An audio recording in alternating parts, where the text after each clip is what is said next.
Bismillahirrahmanirrahim. Assalamualaikum warahmatullahi wabarakatuh. Saya Jamaluddin, guru pendidikan agama Islam SMA Islam An-Nizam Medan. Apa kabar anak-anak pada pagi yang berbahagia ini? Mudah-mudahan pertemuan kita ini adalah pertemuan yang diberkahi oleh Allah, dan mudah-mudahan Allah berikan kekuatan dan kesehatan kepada kita. Assalamualaikum warahmatullahi wabarakatuh. Anak-anak, kita lanjuti pembelajaran kita. Yang lalu sudah kita bahas tentang khatib, dan berikutnya yang termasuk dalam menasihati di dalam Islam itu ada namanya tabligh.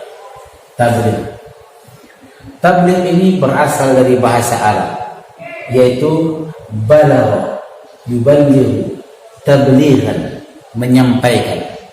Dan Rasul, salah satu di antara sifat yang wajib kepada Rasul itu adalah tabligh.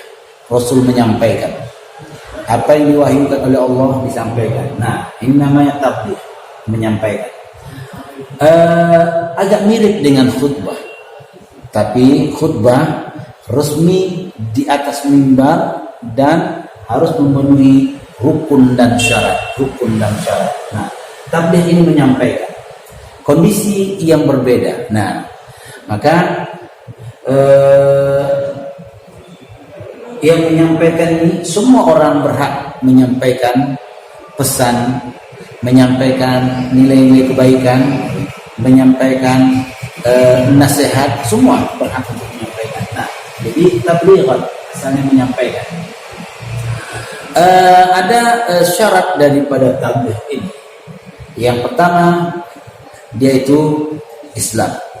Orang yang menyampaikan Islam, baligh, berakal, dan memiliki keilmuan.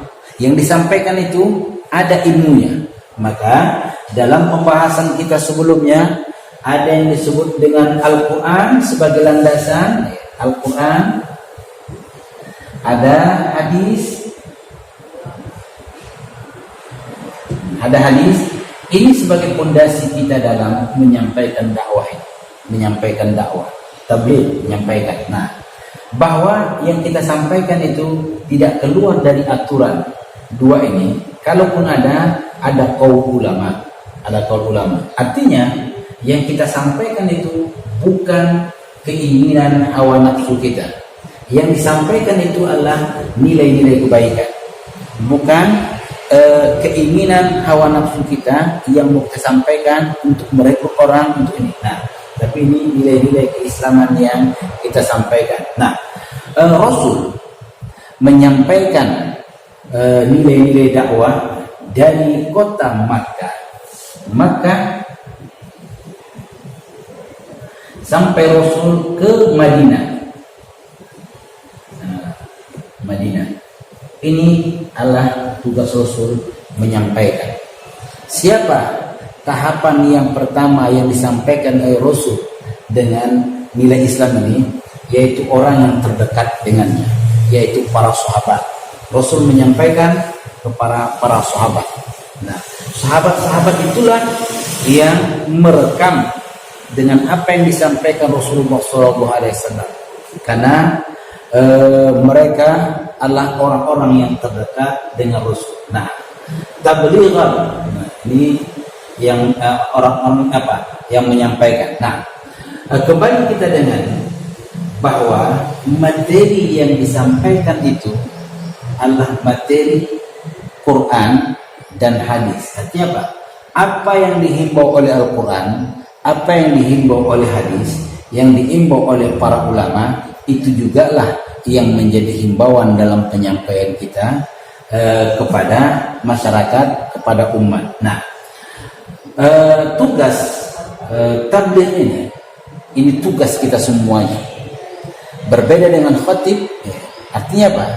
Ada orang yang dia itu mampu di tabligh, belum tentu mampu di khatib, karena tempat dan keadaan itu akan berbeda. Seperti ada orang yang menyampaikan kebenaran, ada orang yang mengarahkan kebenaran, maka ini disebut dengan tabligh. Dan kita juga sering menyampaikan kepada adik-adik kita, kepada orang yang terdekat dengan kita, yang salah yang benar, itu yang disebut dengan tabligh. Nah, yang pasti tabligh ini adalah muatan-muatan syariat yang kita sampaikan. Nah, kita berharap mudah-mudahan kita juga bahagian daripada orang-orang yang menyampaikan kebenaran yang disampaikan oleh Rasulullah SAW.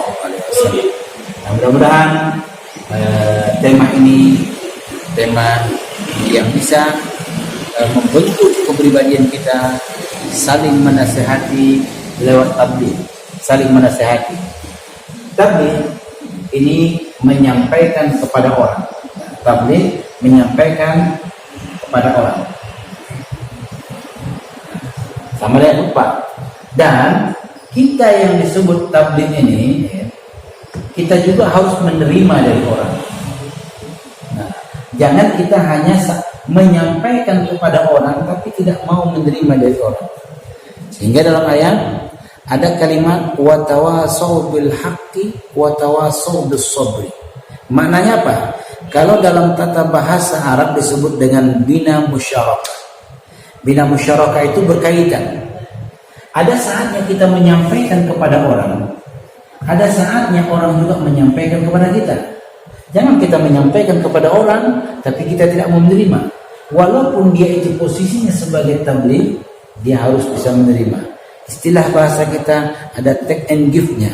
Ada saatnya kita memberi, ada saatnya kita meminta. Nah, ini disebut dengan tabligh. Nah,